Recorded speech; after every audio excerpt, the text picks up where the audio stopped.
Le président. Veuillez vous asseoir.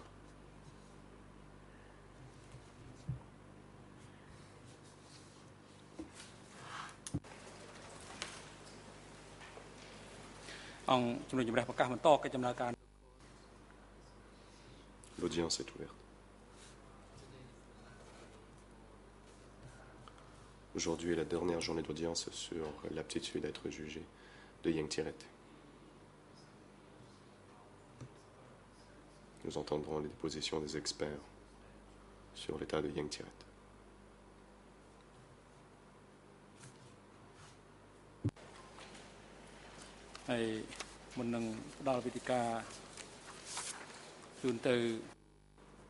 Avant de laisser la parole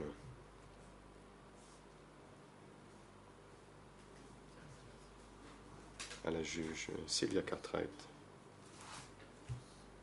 pour ses questions aux experts,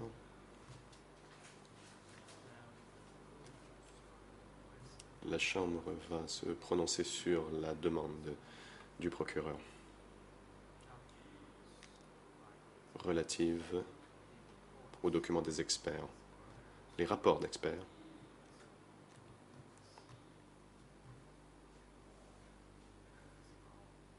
sur le sujet de l'aptitude mentale et physique de Yang Tirette. De tous les rapports des experts.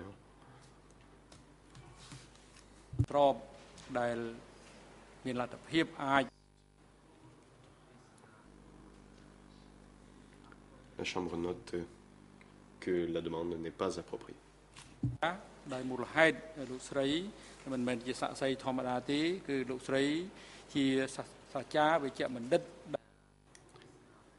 Car le professeur Chaktida n'est pas un témoin ordinaire, elle est médecin qui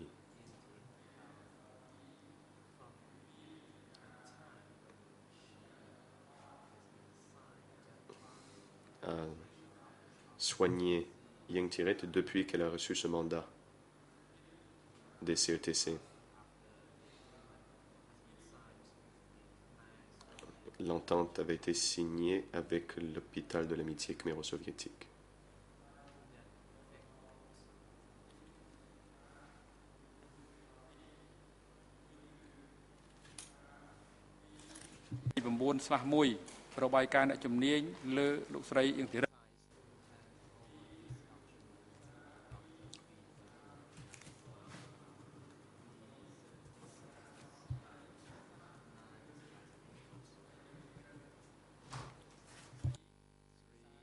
Les documents suivants seront remis au médecin B29-1, B37-9.9-8, E63-3-6.1.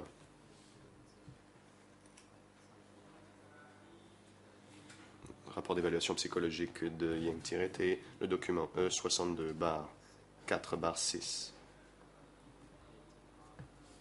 en date du 23 juin 2011. Le rapport rédigé en conformément à l'ordonnance de désignation des experts E63-3.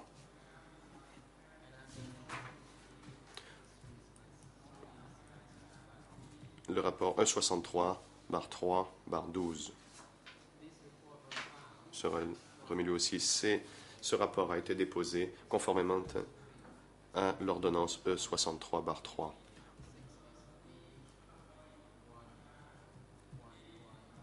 E111-8.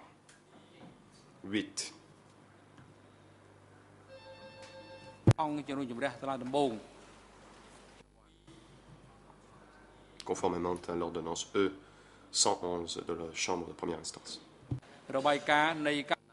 Document E138-1-7-12.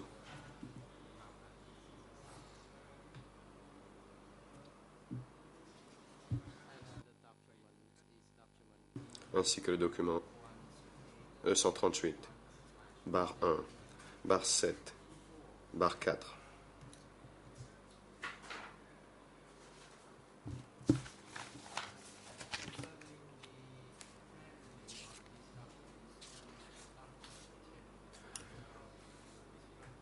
Concernant ces documents et leur remise au médecin, la Chambre enjoint le greffier de remettre les documents subventionnés à la professeure Chuck Tida. La Chambre laisse maintenant la parole à Madame la juge Cartwright pour ces questions aux experts. Vous avez la parole. Thank you, President. La juge Cartwright. Merci, Monsieur le Président. Tout d'abord, au nom de la Chambre de première instance, j'aimerais vous remercier de votre patience hier, alors que nous avions mené un exercice nécessaire, soit l'interrogatoire de Dr. Chuck Tida, qui, comme vous le savez, est le médecin de Ying-Tirette.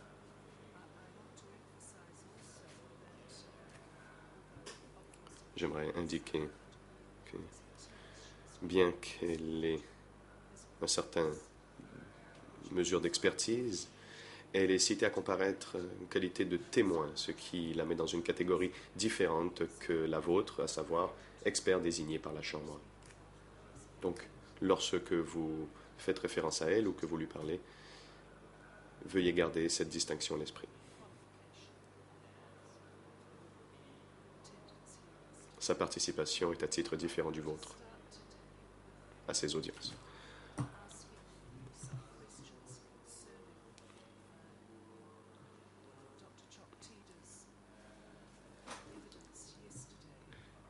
J'aimerais commencer par vous poser quelques questions sur la déposition du Dr. Chuck Tida hier. Son opinion diffère de la vôtre de façon importante sur quelques points, tels qu'exprimés dans votre rapport en date du 29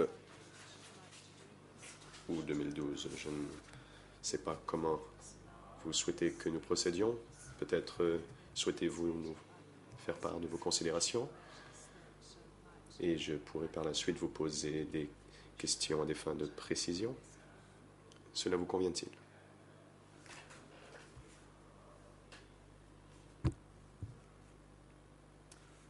Réponse. Oui. Le professeur Campbell et moi-même pouvons faire quelques commentaires sur les rapports et sur la déposition de Dr. Chuck Tida. La juge Cartwright. Je vous remercie. Allez-y. Docteur Fazel. J'ai quatre observations brèves. Il est important de dire que nous avions un excellent rapport avec Ying-Tirette. Bien souvent, elle était souriante, elle était aimable, heureuse de participer à un entretien. Nous n'avons jamais pensé qu'il y avait une question du fait que nous soyons des hommes, car elle était très hostile envers les femmes gardes à une occasion, lorsque nous l'avions vue. Cette semaine, le lendemain, elle était très aimable avec ces mêmes gardes. Deuxième point, le rapport de 28 octobre 2011 de la professeure Chuck Tida, il y est écrit que Ying-Tirette n'a pas de souvenir immédiat ou ne se souvient pas d'un événement récent. Elle avait dit que Ying-Tirette ne se souvenait pas d'un sujet de conversation qui avait été évoqué 1 ou 2 minutes auparavant. Nous ne considérons pas que cela soit normal pour quelqu'un de l'âge de Ying-Tirette. En fait, c'est tout à fait anormal et est un signe d'un degré de déficience cognitive modéré. Puis nous avons des observations à faire sur le mini-examen de l'état mental, qui n'est qu'une partie d'un diagnostic plus large.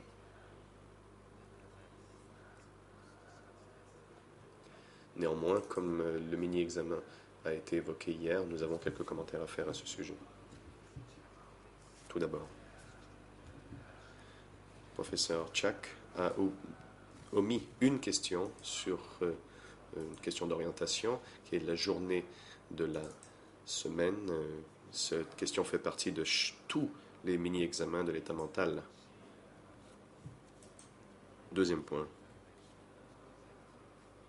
Dans le mini-examen qu'elle a donné à Yang Tirith, elle a ajouté des questions qui ne sont pas dans l'examen normalisé. Par exemple, elle pouvait répéter le stylo et la montre. Cela ne se retrouve pas dans le mini-examen de l'état mental normalisé dans les publications. Un troisième point, assez important, elle a échangé des questions pour d'autres qui étaient plus faciles, plus simples. Un exemple simple, par exemple, dont elle a parlé lors de sa déposition. Le mini-examen de l'état mental vous demande d'écrire une phrase. Professeur Chuck a dit qu'elle avait interprété cela comme le fait que Yang Tirith ait écrit le nom du médecin, ce qui n'est pas la même chose qu'une phrase. Un autre exemple. Une des questions d'orientation spatiale était: dans quelle province êtes-vous actuellement, que l'on pourrait modifier pour un autre pays, dire dans quelle région êtes-vous ou dans quel état êtes-vous. Professeur Chuck a utilisé la question en demandant à Yang Tirith où étaient ses enfants. Et donc elle a dit: mes enfants sont à Pailing.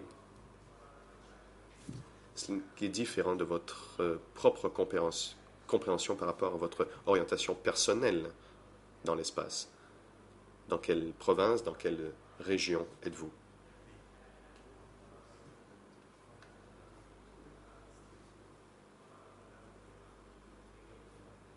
Mon quatrième et dernier commentaire.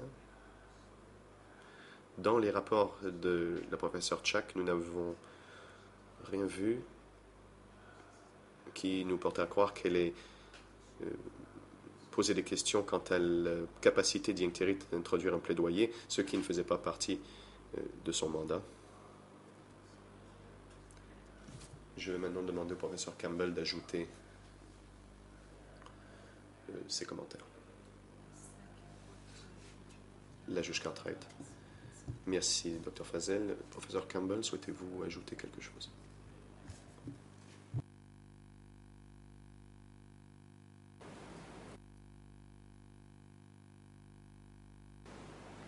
Thank you, Your. Le professeur Campbell. Merci, Madame la juge. Il s'agit d'un diagnostic clinique. La démence est un diagnostic clinique et j'aimerais montrer en quoi mon évaluation diffère de celle de professeur Chuck Tida. Cela fait plus de 30 ans que j'étudie la démence et il y a plusieurs étapes que nous suivons. Tout d'abord, le premier entretien avec la personne. Lors de cet entretien, le médecin établit un rapport avec le patient. Et comme mon confrère l'a indiqué, nous pensions avoir un bon rapport avec Yang Tirith dans le cadre de notre évaluation. Lors de ce premier entretien, il faut aussi aller un peu plus loin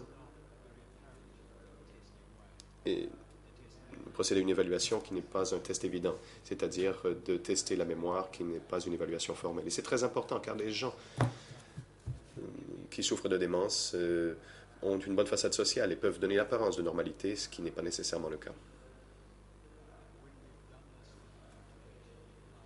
Lorsque nous l'avons fait avec Yang Tirith, par exemple, en lui posant des questions sur sa famille, nous avons trouvé qu'elle a, de façon constante, des problèmes de mémoire, à se souvenir de sa famille, et où il se trouve et dans quelles circonstances. Deuxième étape très importante pour procéder à un diagnostic est d'obtenir des antécédents de la part de personnes qui la connaissent depuis longtemps et qui la voient dans ses activités quotidiennes. Nous avons eu plusieurs rapports, le rapport du professeur K et du Dr. Brinded de 2009. Ces médecins considéraient qu'Yang Tirith avait présenté des signes préalables de démence. Puis nous avons discuté avec des personnes qui côtoient Yang Tirith de façon quotidienne.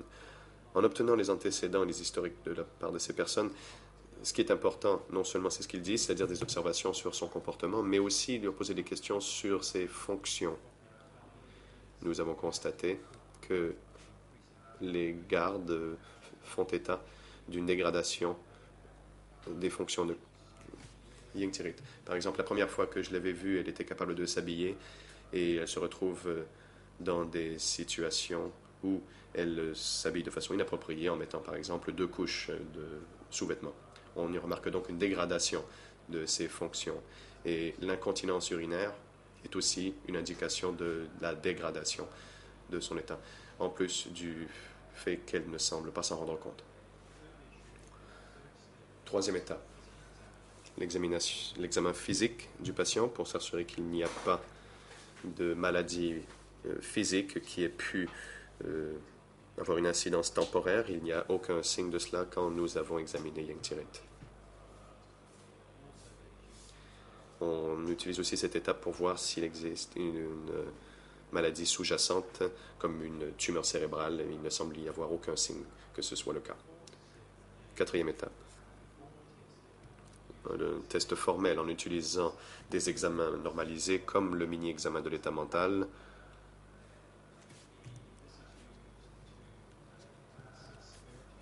Cette étape sert à évaluer la sévérité, la gravité de la maladie et aussi voir l'état de détérioration et aussi déterminer l'évolution, voir s'il y a une dégradation qui soit conséquente, qui cadre avec un diagnostic de démence. À chaque fois que nous l'avons vu, nous avons simplement mené ce mini-examen s'il était prêt à collaborer, mais voulait participer, et nous avons remarqué en effet une dégradation de son état. Comme il s'agit d'un examen normalisé, on ne saurait échanger des questions pour d'autres.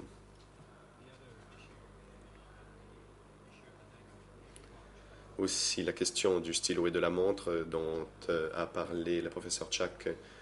Si je regarde dans mes dossiers en mai 2011, j'ai remarqué qu'elle était en mesure d'identifier et le stylo et la montre.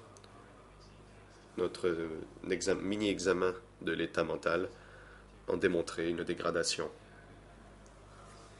Cela a été remarqué non seulement par nous, mais aussi par les personnes qui participent à son programme de thérapie cognitive, des gens avec qui elle avait de bons rapports. La 5e étape, ce sont les analyses. La juge Cartwright.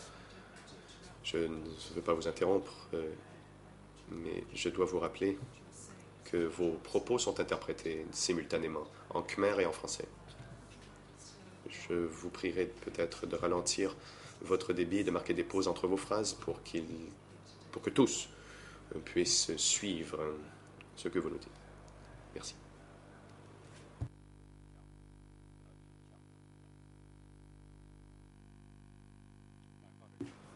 Professeur Campbell, mes excuses, je vais ralentir, mais j'ai presque terminé.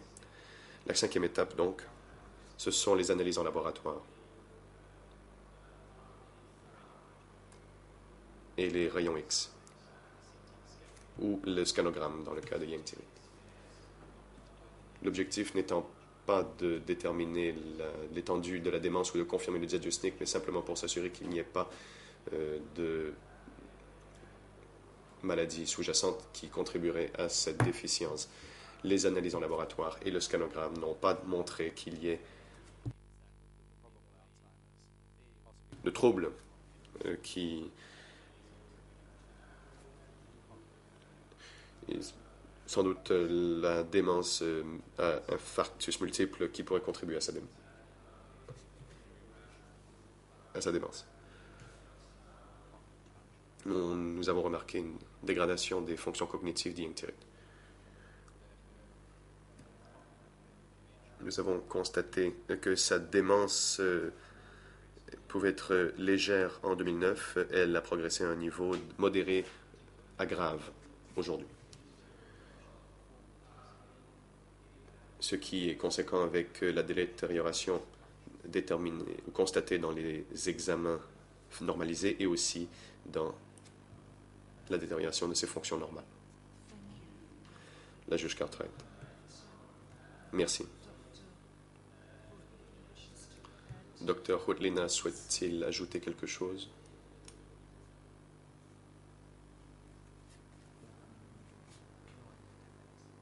Docteur Hoodlina. Non, je n'ai rien ajouté, Madame la juge. La juge Cartwright. Dois-je donc comprendre que vous êtes d'accord avec le résumé de vos confrères?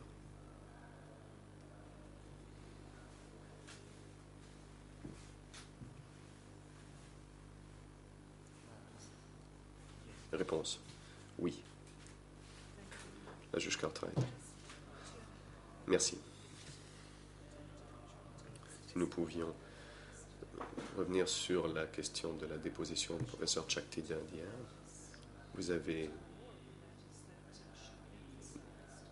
rappelé une question qu'elle avait soulevée, soit le besoin d'établir un bon rapport avec la patiente, le fait qu'elle considérait qu'être une femme était un atout pour établir un bon rapport avec la patiente.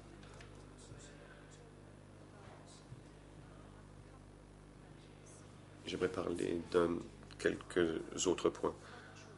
Croyez-vous qu'il y a un facteur culturel qui vienne vous empêcher d'évaluer une femme cambodgienne? Je, bien sûr, m'adresse à vous, Dr Faisal et Professeur Campbell.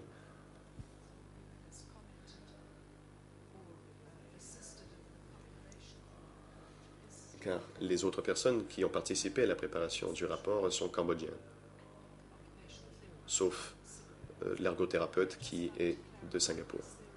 J'aimerais donc demander s'il faut tenir compte d'un facteur culturel dans l'évaluation de Yang Tirit.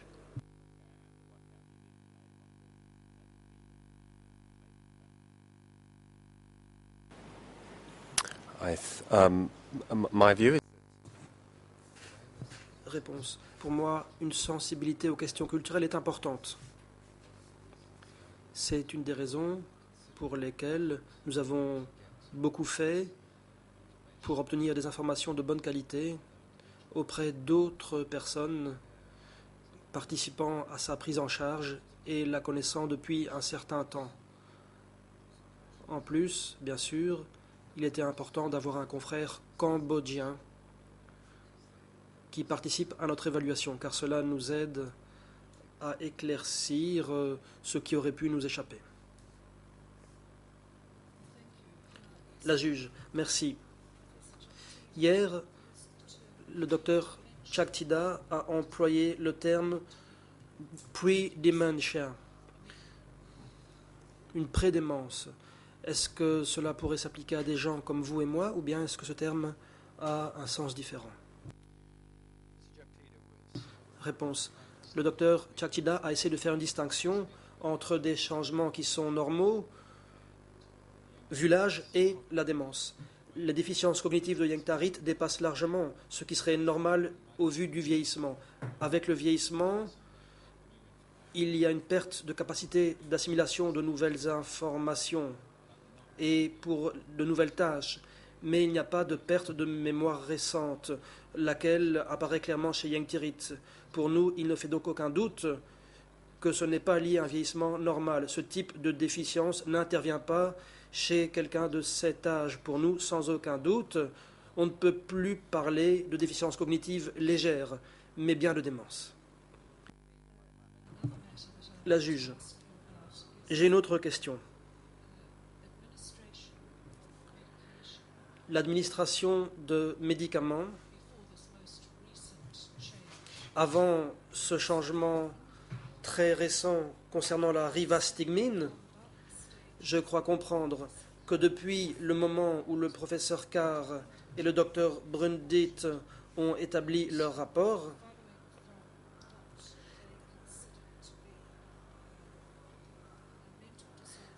d'après eux, il s'agit d'un trouble mental découlant de son opération intervenue en novembre 2009. Depuis cette époque, plus ou moins, Yang Tirit a pris des médicaments qui sont davantage associé à la santé mentale plutôt qu'à la santé physique. D'ailleurs, vous avez recommandé une réduction de la dose élevée de psychotropes. Lorsque vous êtes consulté sur Yanktirit, qu'en est-il du rôle du médecin traitant? Vous pouvez faire des commentaires lorsque celle-ci dit qu'elle ne pense pas qu'il s'agisse de démence, alors même qu'elle autorise le patient à prendre des psychotropes ou d'autres médicaments.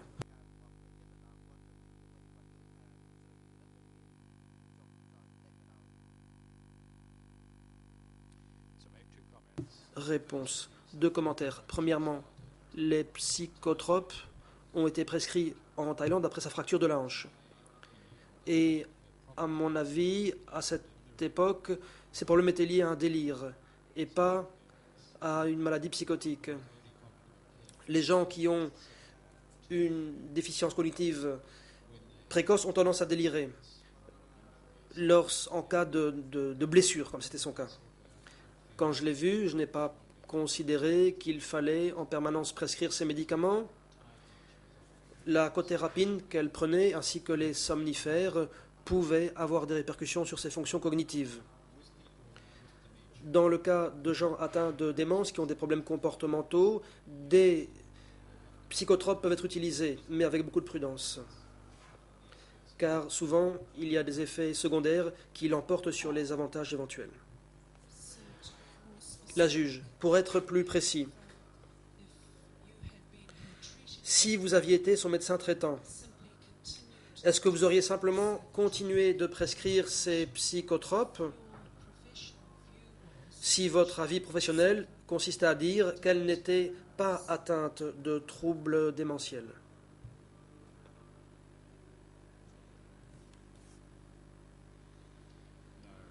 Réponse, non. Quand on commence à prendre des psychotropes, il y a un problème parce que personne ne revoit la médication ni n'essaye de sevrer le patient. Si ça avait été mon patient, j'aurais essayé de la sevrer de ses médicaments. Question. Dernier point. Hier, nous avons examiné les qualifications médicales et psychiatriques du docteur Chaktida. Nous avons évalué l'étendue de son expérience professionnelle dans le domaine de la psychiatrie. Il y a probablement eu un problème de traduction, mais j'ai cru comprendre que sa formation avait été limitée et souvent interrompue. Bien sûr, c'est quelqu'un d'intelligent qui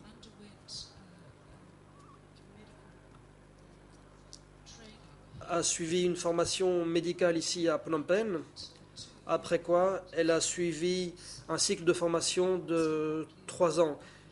Je n'ai toujours pas compris si le résultat final c'était la psychothérapie ou la psychiatrie en tant que qualification. Ce n'était pas un cours à temps plein, ça a duré 2 semaines par mois. Par rapport à vos qualifications professionnelles, et je m'adresse à vous 3, comment évalueriez-vous les qualifications du docteur Takchida?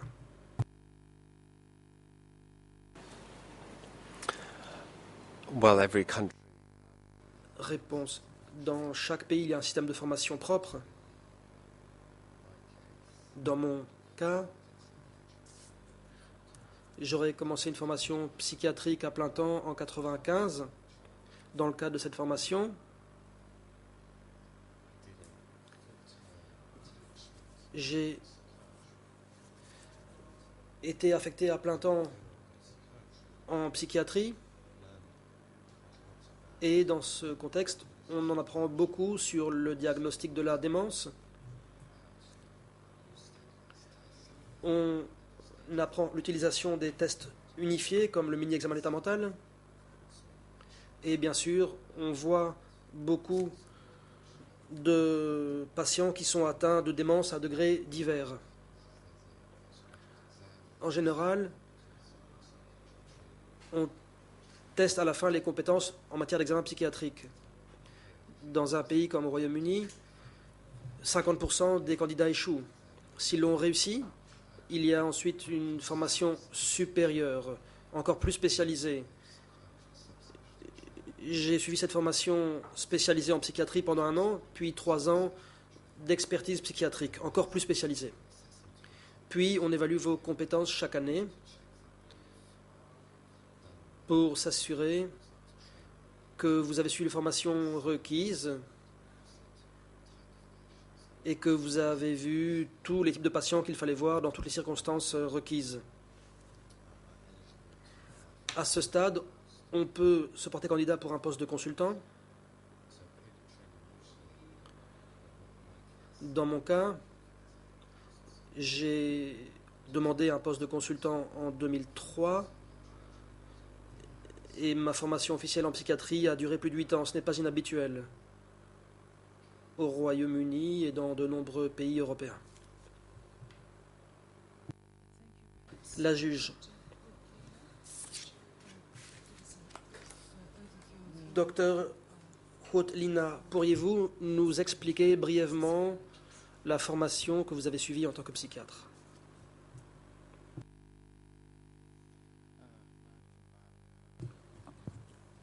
Docteur Hotlina. J'ai commencé à étudier la psychiatrie en 2002, ou plutôt en 2005.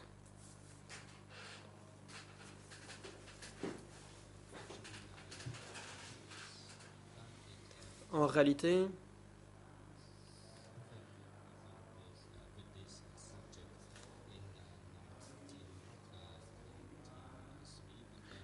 en 1993, je me suis familiarisé avec ce domaine et en 1995, l'université d'Oslo, en Norvège, a invité des experts psychiatres à mener des formations.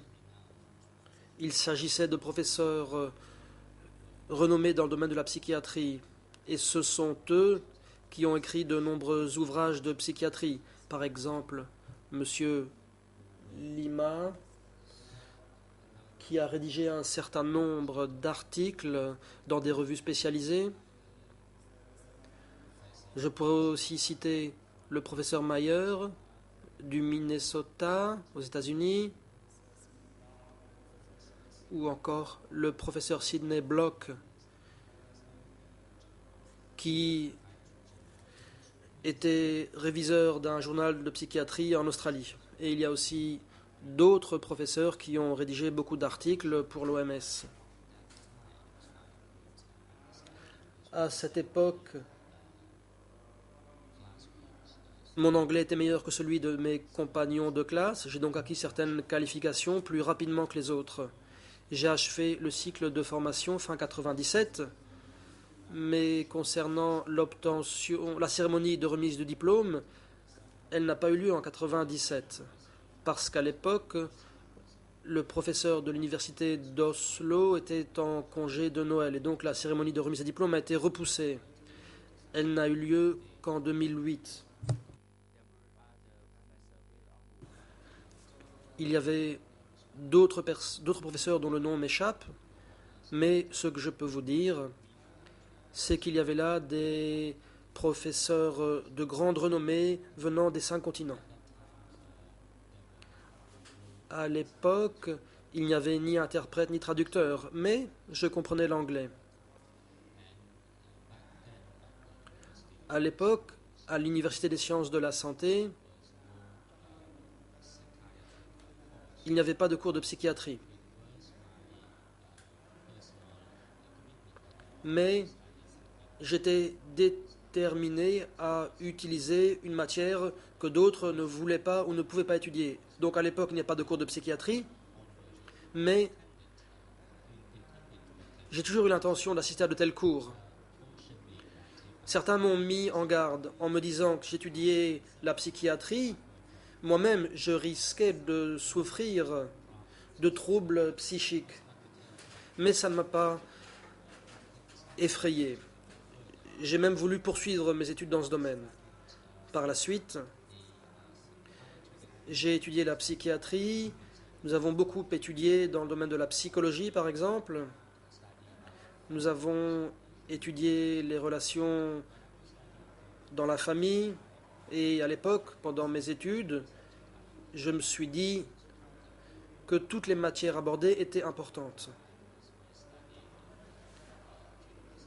Et ce, lorsque j'étudiais à l'Université des sciences de la santé, je me suis dit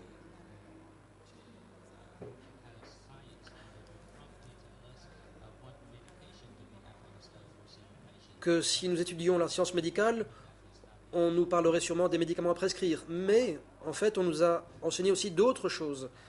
Par exemple, des aspects fondamentaux de la science médicale. À l'époque, les cours étaient très difficiles, mais j'ai bien étudié, j'ai été un bon étudiant, et le superviseur du programme, le professeur Edward Hock, m'a encouragé à poursuivre mes études à l'étranger, car il pensait que j'en étais capable et que je pouvais poursuivre mes études à un niveau supérieur. À l'époque, j'étais jeune et donc mes études me plaisaient beaucoup.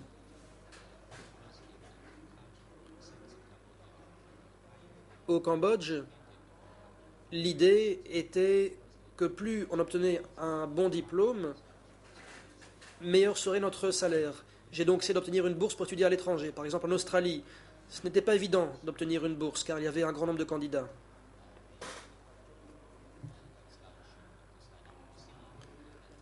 Et à l'époque, il n'y avait que 5 places d'étudiants à l'Université des sciences de la santé. Le système des bourses à l'époque était contrôlé par l'OMS, était sous l'auspice de l'OMS, plus exactement. J'ai réussi un examen, ensuite j'ai été convoqué à une interview à l'ambassade d'Australie à Phnom Penh, interview aussi par l'OMS, on a testé mon anglais également. J'ai aussi dû assister à une formation universitaire visant à améliorer mon anglais pour le mettre à un niveau permettant de faire des études universitaires. Tout ça, c'était pour préparer les candidats en vue qu'ils passent le test international IELTS. Et pour ça, à l'époque, il fallait un score minimal de 6,5. C'était nécessaire pour aller étudier en Australie. Mon résultat au IELTS a été de 6,5. Et donc, je pouvais aller étudier en Australie. J'ai essayé d'entrer à l'université Monash et avant de me prendre, ils m'ont fait passer des interviews difficiles. Il y en a eu 4. On m'a demandé si je méritais d'aller étudier dans cette université. J'ai réussi l'interview, j'ai réussi le test d'anglais et donc j'ai obtenu la bourse d'études pour aller en Australie. Là-bas, les cours étaient destinés à des médecins australiens. Ceux qui voulaient étudier cela devaient étudier pendant 5 ans à temps partiel. Mais pour nous, les étrangers, la formation était très intensive. J'ai dû achever le cycle en 2 ans et demi. Et comme j'avais déjà étudié la psychiatrie au Cambodge, j'étais capable d'achever le cycle en 2 ans et demi. Ce cycle s'appelait maîtrise de médecine psychologique. Il s'agissait d'un cours de médecine curative. Il y a d'autres collègues qui sont allés étudier en Australie. Ils ont étudié la médecine préventive et non pas curative. Pour ma part, j'ai eu beaucoup de chance de pouvoir étudier la médecine curative, car c'était un domaine très spécialisé, lié au traitement des patients. Je ne sais pas si je peux en être fier, mais en tout cas, j'ai suivi une longue formation. J'ai un diplôme de sciences médicales, mais en outre, j'ai une maîtrise en psychologie.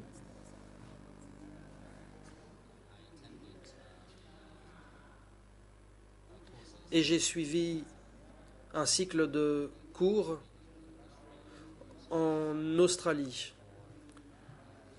Ces cours étaient conçus pour former des psychiatres dans le cadre d'une formation complémentaire. Les cours étaient très intensifs car ils visaient des spécialistes, mais pour moi ce n'a pas été problématique car j'avais déjà suffisamment étudié et j'avais suffisamment de pratiques professionnelles. J'ai été interviewé par l'université australienne et mes intervieweurs ont estimé que j'étais qualifié pour suivre ces cours. À l'époque, il n'y avait aucun autre étudiant étranger dans ma classe, j'étais le seul. Et j'étais aux côtés de psychiatres australiens. Merci, docteur. Professeur Campbell, votre carrière professionnelle est longue. Pouvez-vous peut-être nous en présenter un bref résumé?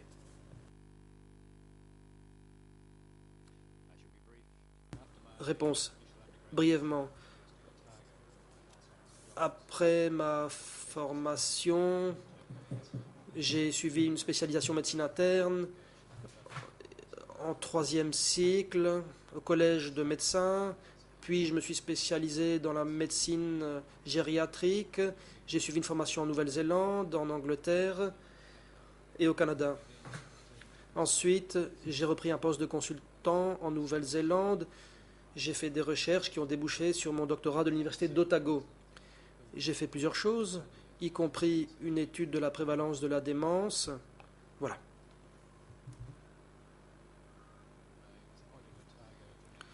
À Otago, on m'a nommé enseignant. Il y avait 50% de travail clinique et 50% de recherche et enseignement dans le domaine de la médecine gériatrique. La juge. Merci beaucoup. L'un d'entre vous souhaiterait-il ajouter quoi que ce soit concernant la déposition faite hier par le docteur Chaktida? Veuillez m'indiquer de la tête le cas échéant si vous voulez prendre la parole. Non? Très bien. Passons à votre rapport daté du 30 août.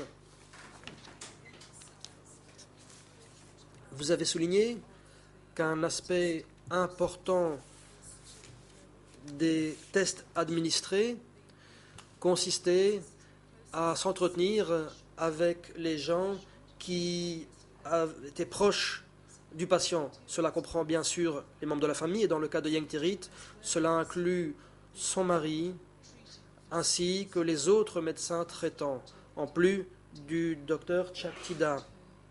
Cela inclut également ses gardes ainsi que le directeur du centre de détention. Pourriez-vous préciser brièvement quel a été le résultat des consultations menées avec ces gens qui sont des proches de Yang Tirit? Veuillez éviter de répéter des choses qui ont déjà été évoquées.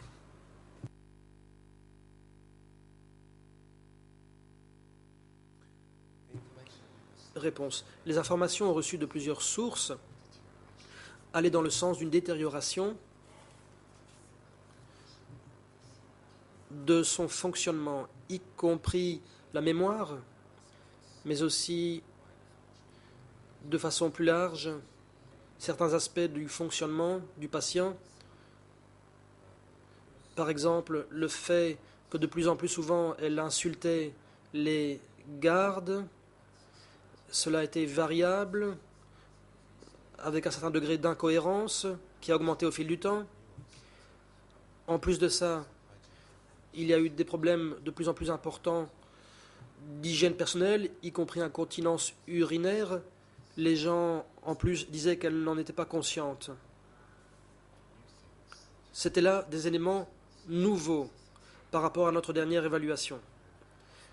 Donc, dans l'ensemble, les gens ont eu l'impression d'une détérioration pour ce qui est du fonctionnement général du patient et de ses capacités cognitives au cours de cette période. La juge.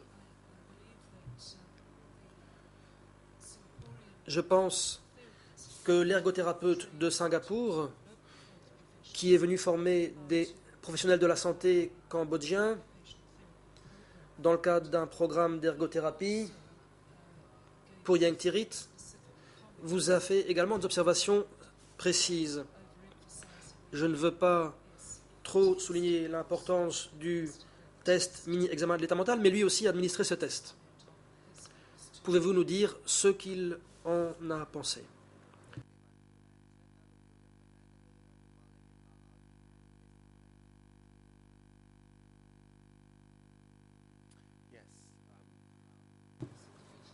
Réponse.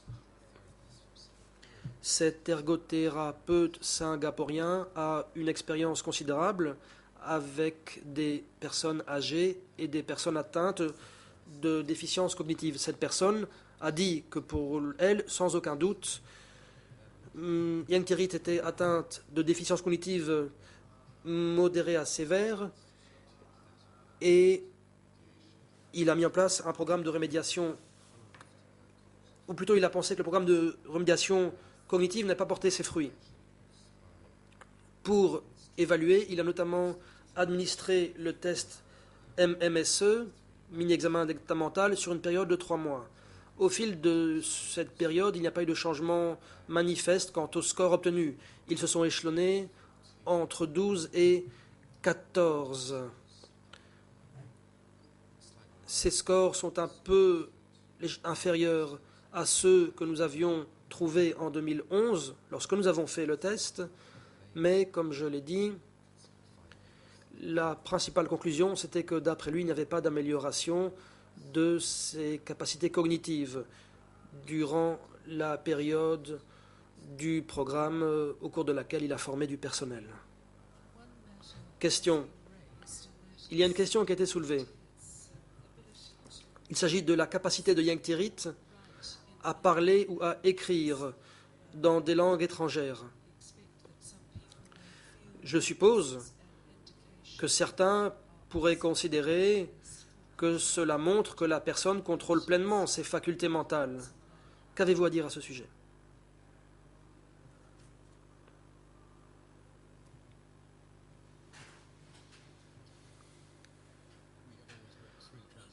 Réponse. Nous avons toujours travaillé par le truchement d'un interprète avec Yang Thirit.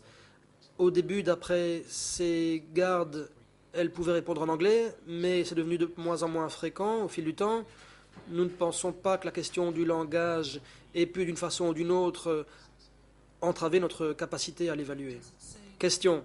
Est-ce que cela indique quelque chose quant à sa démence, le fait qu'elle ait conservé ses compétences et ses connaissances?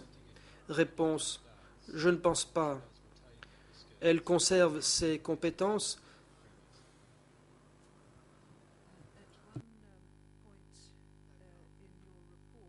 mais peut-être à un niveau moindre. Question. Dans le rapport, vous parlez de sa concentration. Vous dites qu'elle ne se fatiguait pas. Est-ce que c'était un facteur important dans le cadre de votre évaluation de sa santé mentale?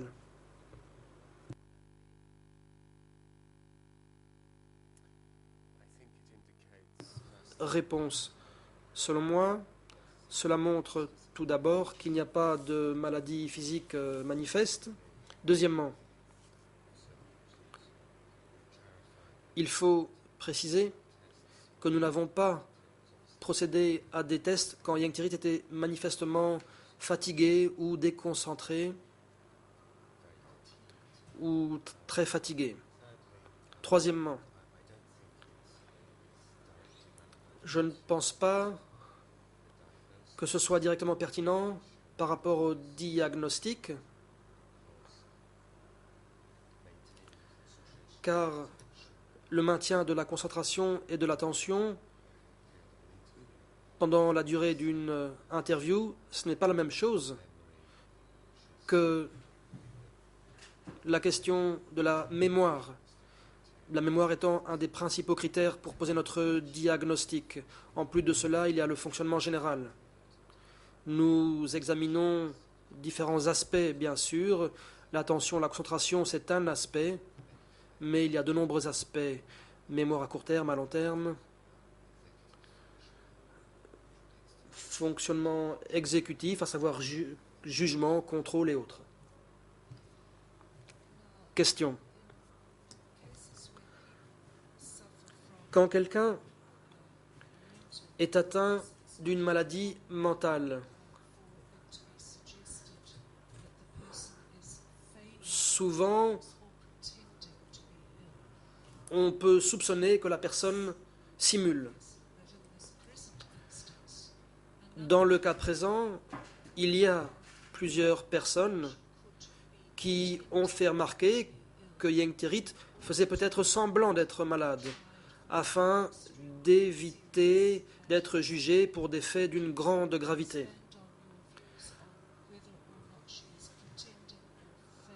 Pouvez-vous nous dire si, à votre avis, elle pourrait simuler une maladie? We have been very conscious of Le professeur Campbell. Nous l'avons gardé à l'esprit. Lorsque nous avons mené le test, nous n'avions aucune raison de le croire. Elle semblait en effet consternée par les questions qui lui étaient posées. Lorsque l'on a procédé à l'examen numérique, c'est-à-dire soustraire par tranche de 7, elle avait pu le faire de 79 à 72, dans la même dizaine donc, mais pas passer d'une dizaine à l'autre, ce qui était un peu plus exigeant. Et il aurait fallu être très bon à la simulation pour pouvoir faire semblant de cette façon. Son comportement et son fonctionnement se sont aussi détériorés par rapport à ce que nous avons vu en examen. Il serait beaucoup plus difficile de faire une telle simulation sur une période prolongée. La juge. À des fins de précision, j'aimerais confirmer auprès de vous ce que vous avez indiqué dans votre rapport, à savoir que vous aviez gardé à l'esprit les 7 critères Strugger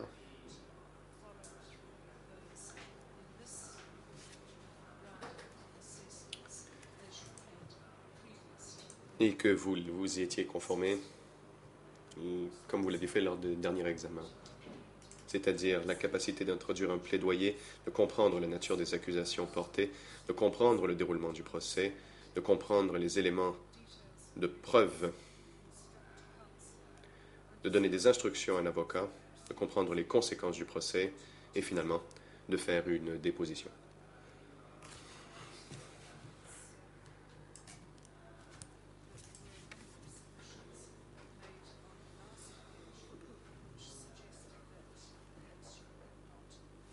Lors des dernières audiences, on avait discuté de votre compréhension de ces différents critères de l'arrêt Strugger, notamment quand les procureurs ont indiqué, l'accusation avait dit à savoir s'il faut interpréter la compréhension du déroulement du procès comme étant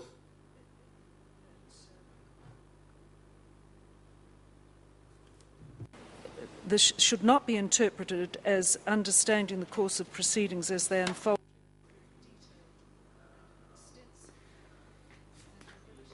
C'est-à-dire suivi de façon détaillée ou d'aller dans le détail. Mais selon l'accusation, il s'agissait de suivre.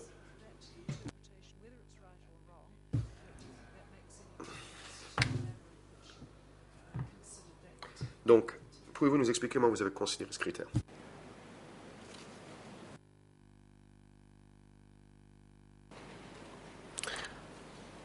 No, I don't think so. The issue, I think... Docteur Fazel. La question essentielle, selon nous, a toujours été sa capacité à suivre le déroulement du procès.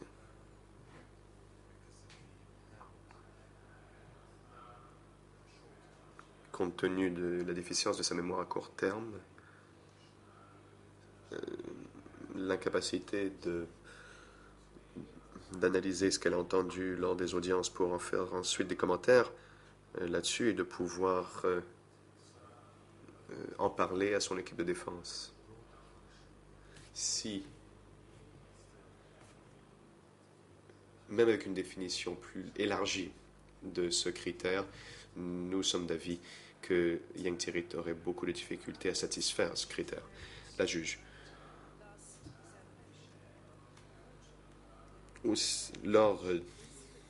À l'occasion du dernier rapport, un argument avait été dit qu'elle pouvait participer en personne, car elle pouvait demeurer assise et qu'elle peut s'exprimer même si elle ne peut pas le faire pendant une longue période.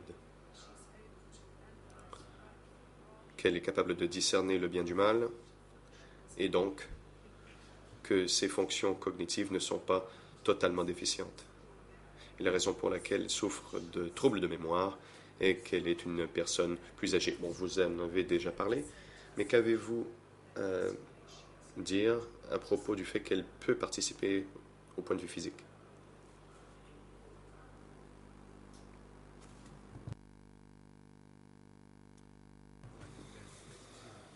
Dr. Fazel.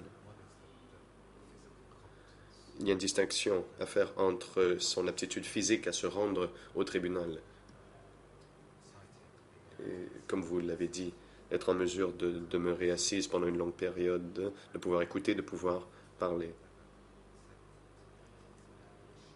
Je n'ai jamais dit que c'était un problème.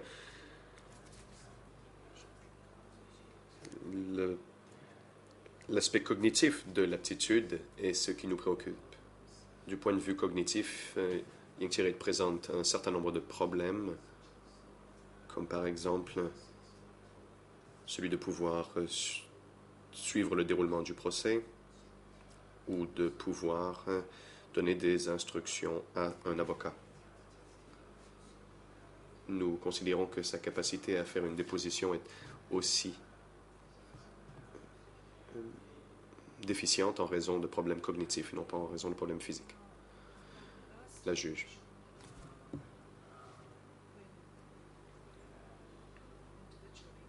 La dernière fois que vous êtes venu parler de vos rapports respectifs, vous n'étiez pas en mesure d'évaluer l'évolution de son trouble démentiel. Et cela avait été rappelé dans les arguments qui nous avaient été présentés lors des audiences. Avez-vous maintenant assez de données historiques que vous jugez fiables et qui vous permettraient de faire une déclaration inéquivoque sur l'évolution de son trouble?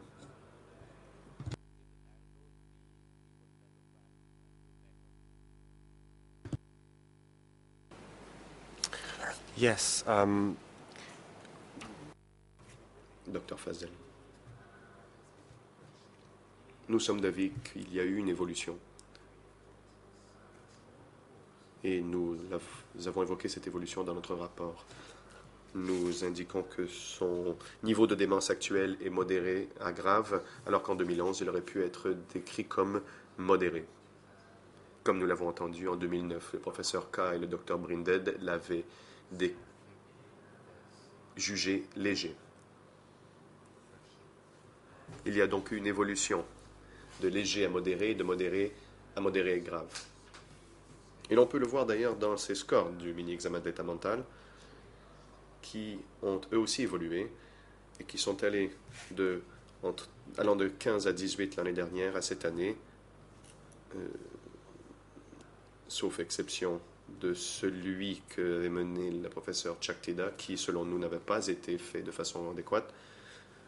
Tous les mini-examens de l'état mental de cette année ont donné lieu à un score allant de 11 à 14. Nous considérons donc que des critères cliniques ont démontré qu'il y a eu une détérioration au fil du temps, il y a eu un complément avec d'autres évaluations qui l'ont démontré. Je pourrais demander au professeur Campbell d'ajouter quelque chose. La juge. Le professeur Campbell, je vous en prie. Professeur Campbell, je suis d'accord avec ce qui a déjà été dit. Les données historiques démontrent une détérioration allant de rapport du professeur K et du Dr Brinded aujourd'hui. Il y a aussi une détérioration de ses fonctions. Et au fil du temps que j'ai consulté Yang Tirith, j'ai remarqué une détérioration de ses capacités cognitives. Et cette détérioration n'a subi aucune influence des différents traitements. Ou plutôt, les traitements que nous avons administrés n'ont eu aucun effet sur cette détérioration. Question. Je sais que les scientifiques évitent de parler en façon binaire, blanc et noir, mais vous utilisez des termes comme semble avoir la capacité. Nous sommes d'avis que. Nous ne pensons pas que.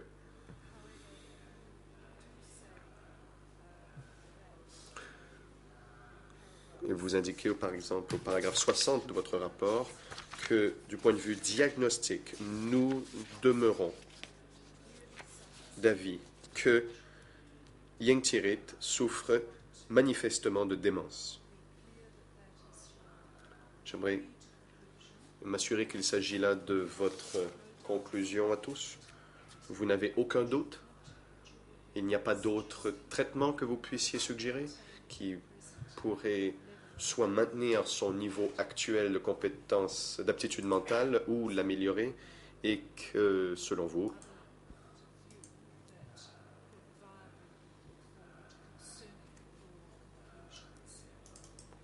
il n'y a pas d'opinion supplémentaire qui pourrait être ajoutée à ce que vous avez déjà dit.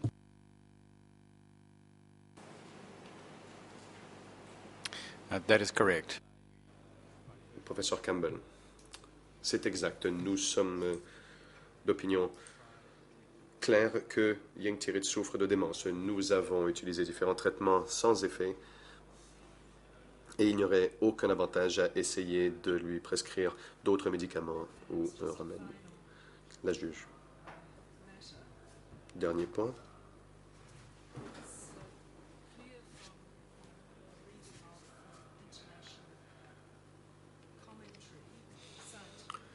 À la lecture des articles scientifiques sur la maladie d'Alzheimer ou autres troubles démentiels, il est clair donc que plusieurs essais sont en cours et ont été menés.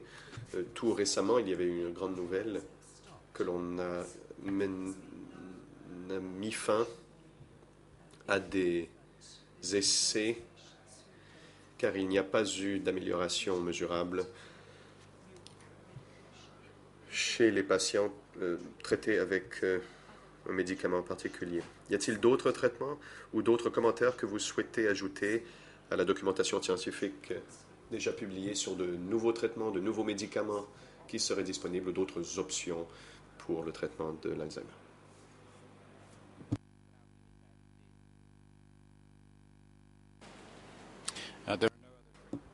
Le professeur Campbell.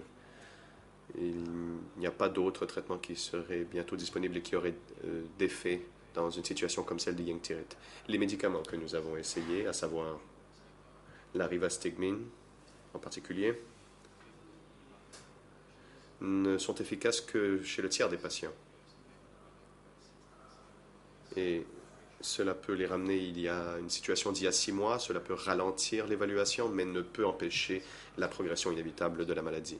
Et il n'existe donc aucun médicament qui permettrait de l'améliorer, son état, à une situation où elle pourrait aider de façon effective à sa défense. La juge. Y a-t-il quoi que ce soit d'autre que vous souhaitiez ajouter, en plus des questions que j'ai posées sur votre rapport ou des dépositions que nous avons déjà entendues?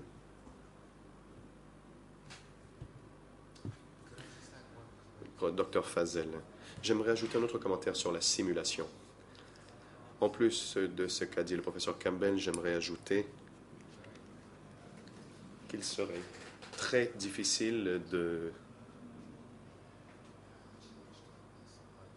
feindre les changements dans son hygiène physique, notamment son incontinence urinaire. C'est très difficile donc à simuler.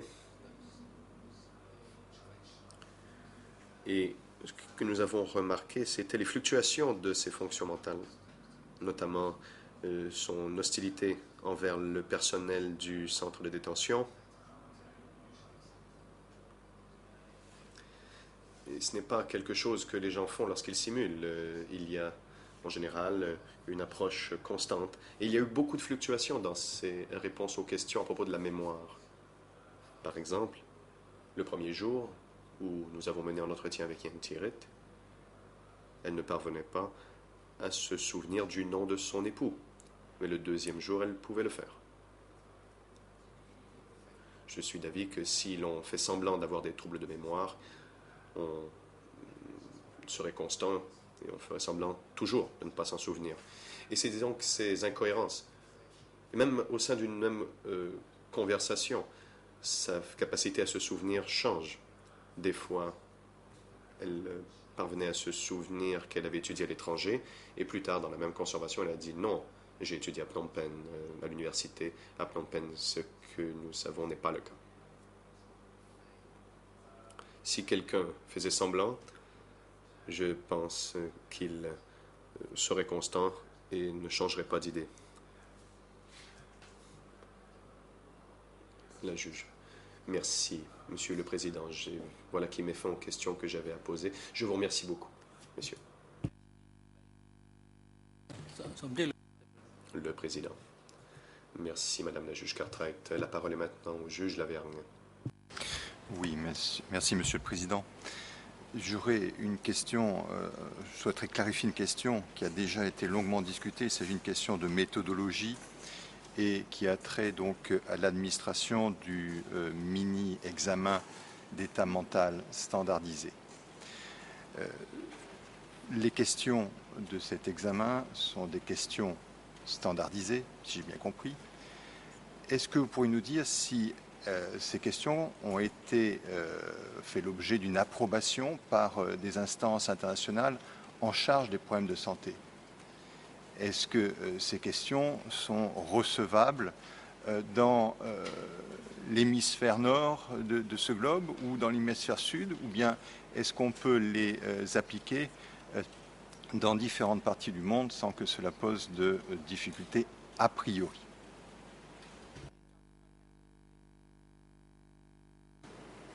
John? The MMSE is Réponse. Le mini-examen d'état mental sert international. Il n'y a pas de question qui serait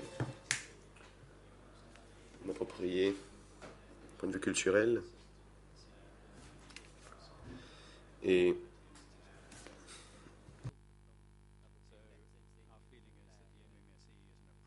nous jugeons donc que le mini-examen d'état mental est un examen approprié et a démontré une évolution au fil du temps, ce qui est conséquent avec nos autres constatations vis-à-vis de Yang Tirit. Nous considérons donc qu'il s'agit d'un test valable et la façon dont il a été administré est fiable. Hier, nous avons entendu que une des raisons pour lesquelles le professeur Chuck Tida a modifié les questions de ce test tenait d'une part au fait qu'au Cambodge, le public auquel il pouvait être administré est un public qui avait un faible niveau culturel, qui pouvait avoir des difficultés à comprendre certaines questions. Elle a ensuite reconnu qu'en ce qui concerne l'accusé Yang Tirit, celle-ci avait un niveau d'éducation a priori assez élevé, en tous les cas bien supérieur à la moyenne du Cambodge. Mais elle a indiqué également qu'une autre raison pour laquelle ces questions ont été modifiées, et si j'ai bien compris ce qu'elle a dit, tenait au contexte judiciaire dans lequel se trouvait cette personne, et notamment au fait qu'elle était détenue. Alors, en l'espèce, et pour que ce soit bien clair, est-ce que les explications données par le professeur Tida peuvent d'une quelconque façon justifier une modification de l'administration du test d'examen mental?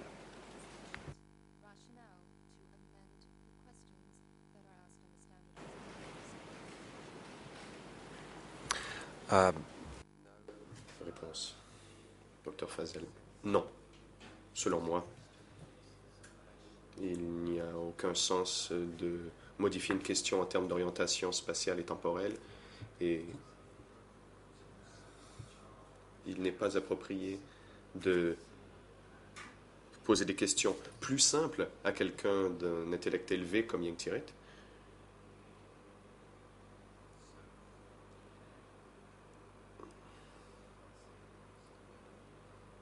Je ne vois aucun motif de modifier les questions. Si l'on administrait le mini-examen à quelqu'un qui ne sait ni lire ou écrire, la procédure normale serait de changer le score total. Autrement dit, l'on nommerait les questions sur lire et écrire et l'on pourrait faire un rapport transparent d'un score avec un total différent. Donc, par exemple, le total des scores possibles serait 25 au lieu de 30. Et l'on présenterait l'examen de cette façon. Mais on ne saurait adapter cet outil d'une façon qui n'a pas été validée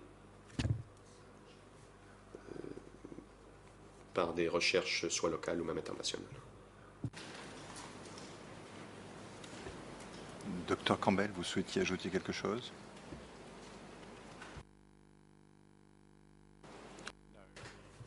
Professeur Campbell. Non, mon confrère a déjà bien expliqué. Bien, je vous remercie. Je n'aurai pas d'autres questions à poser aux experts.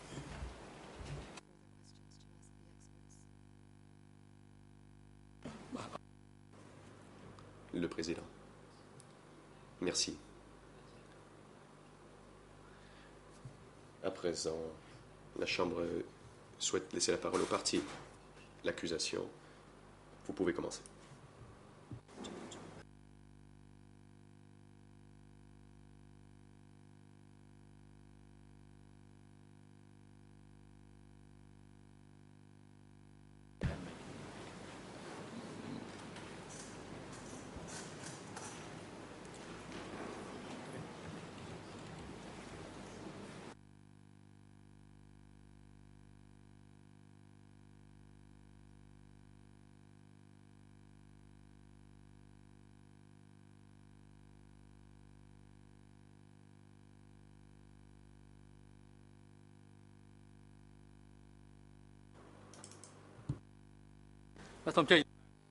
Le président. Oui, la parole est au procureur international.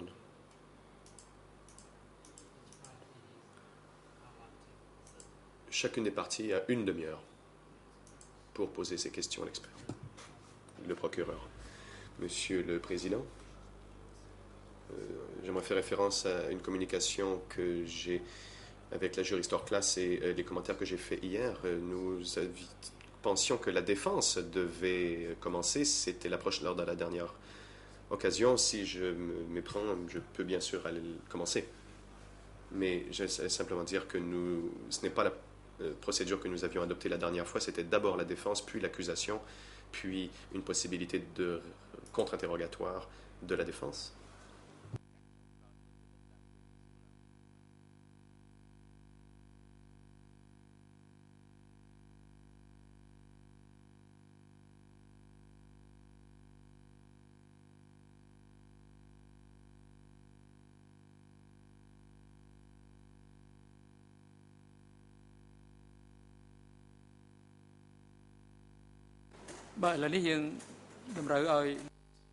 Le président.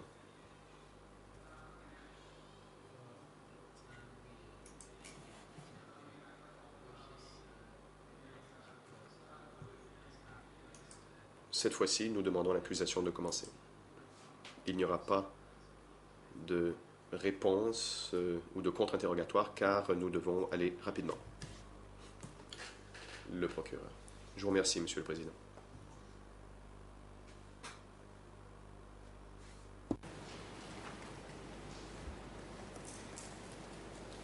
Let me say first, a very good.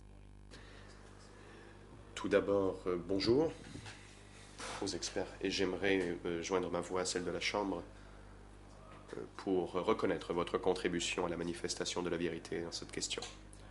Nous savons que vous êtes venu au Cambodge à plusieurs reprises, vous avez mené plusieurs entretiens et examens auprès de Yang Tirith.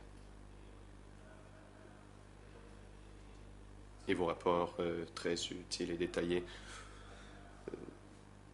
nous ont été remis. J'aimerais donc le dire pour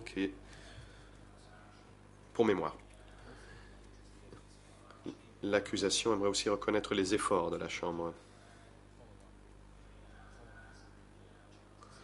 de faire un suivi rapide de la décision de la Chambre de la Cour suprême pour que traitement soit fourni et pour procéder à la réévaluation appropriée de l'accusé et pour avoir donné la chance aux parties de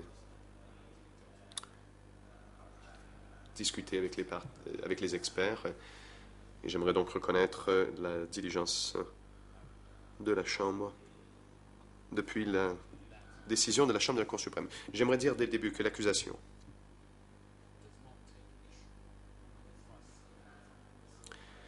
n'a pas d'objection avec l'essentiel de vos conclusions. Comme la Chambre de la Cour suprême l'a décidé, nous devons épuiser toutes les solutions possibles. Et c'est pour cela que je vais vous poser certaines questions sur l'évaluation que vous avez menée et aussi à propos de vos constatations quant à l'état actuel de l'accusé et les perspectives d'avenir.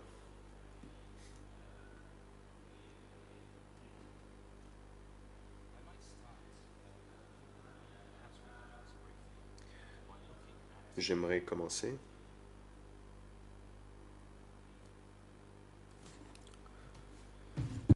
issue of the MMSC. J'aimerais commencer par parler du mini-examen de l'état mental.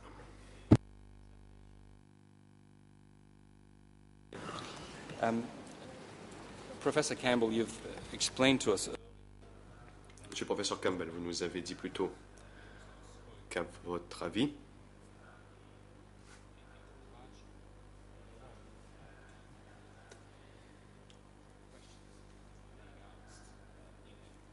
aucun motif ne serait justifié de modifier les questions du mini-examen de l'état mental. J'aimerais citer un document du National Aging Research Institute à Victoria, en Australie.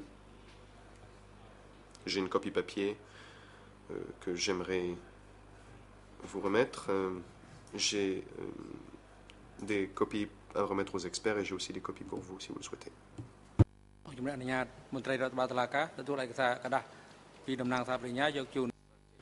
Le président, oui, et je vous en prie, huissier l'audience, veuillez remettre le document aux experts.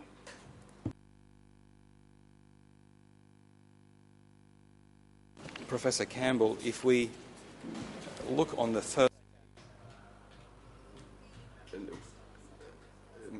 Maître Ellis, y a-t-il une copie pour la défense? Yes.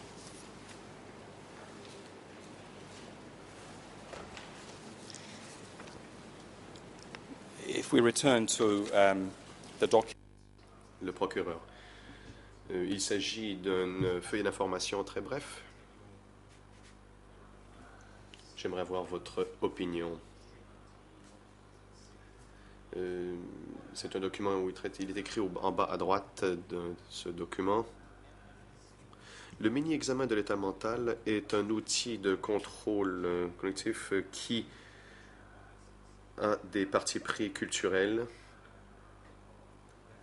Ensuite, de l'autre côté de l'autre page, les questions sont souvent modifiées lors d'études à l'étranger pour que le mini-examen de l'état mental soit plus pertinent au point de vue culturel et linguistique, ou pertinent pour les patients moins instruits, ce qui comprend, et puis on donne quelques exemples faisant référence à des questions culturelles.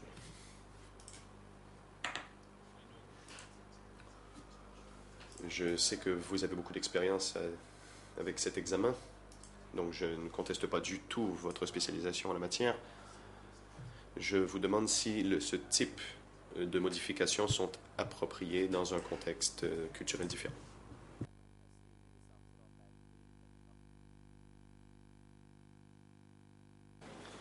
We haven't considered them necessary.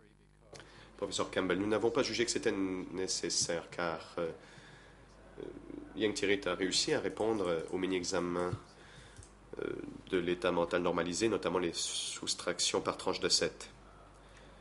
Pour ce qui est des questions d'orientation spatio-temporelle, il n'y a nul besoin de modifier les questions. Le procureur. Je vous remercie.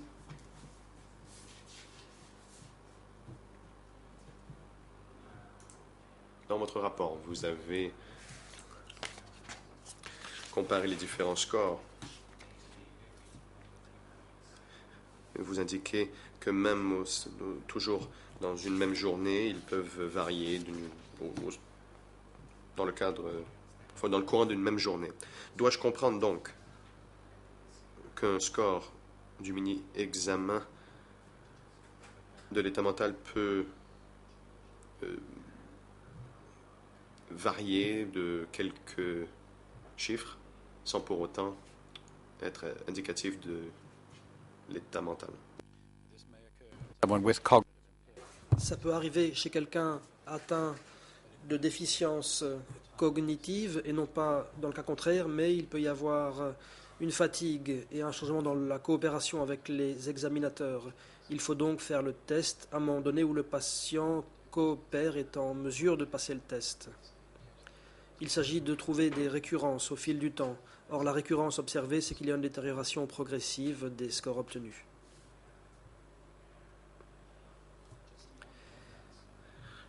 Question à ce sujet concernant la détérioration progressive.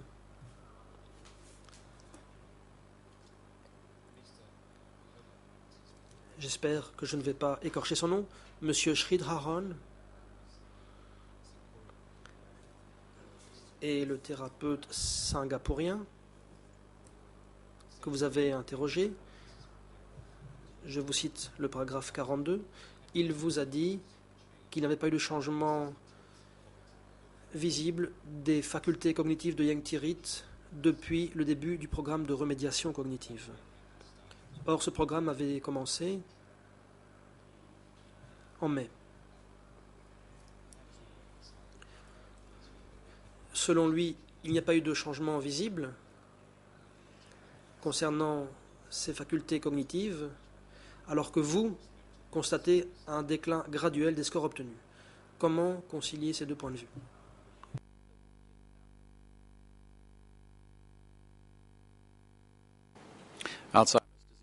Réponse. La maladie d'Alzheimer est un trouble progressif lent. Il n'y a pas de changement manifeste en quelques mois. Au cours de cette période, nous voulions voir s'il y avait des signes d'amélioration suite au programme mis en place et avec les patchs de rivastigmine, mais il n'y a pas eu de signe d'amélioration au cours de cette période. Nous avons voulu voir s'il y avait des détériorations depuis 2009.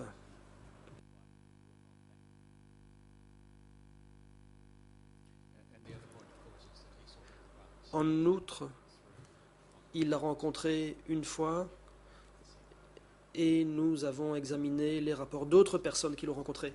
Question. Il s'agissait du thérapeute ayant administré le test MMSE, 2 autres fois, je pense.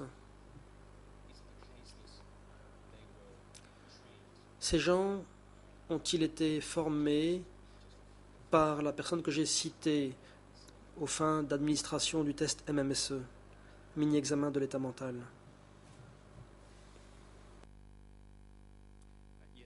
Réponse. C'est ce que nous croyons comprendre. Il a mis en place la formation initiale. Peut-être qu'il a réalisé le premier MMSE avec eux. L'accusation. Je pense que les documents en témoignent effectivement. Le président. Merci qu'au procureur. Merci aux experts. Le moment est venu de suspendre les travaux. L'audience reprendra dans 20 minutes à 11h moins 10. Huissier d'audience, veuillez apporter votre assistance aux 3 experts pendant la pause. Veuillez faire en sorte qu'il soit de retour dans le prétoire pour 11h moins 10.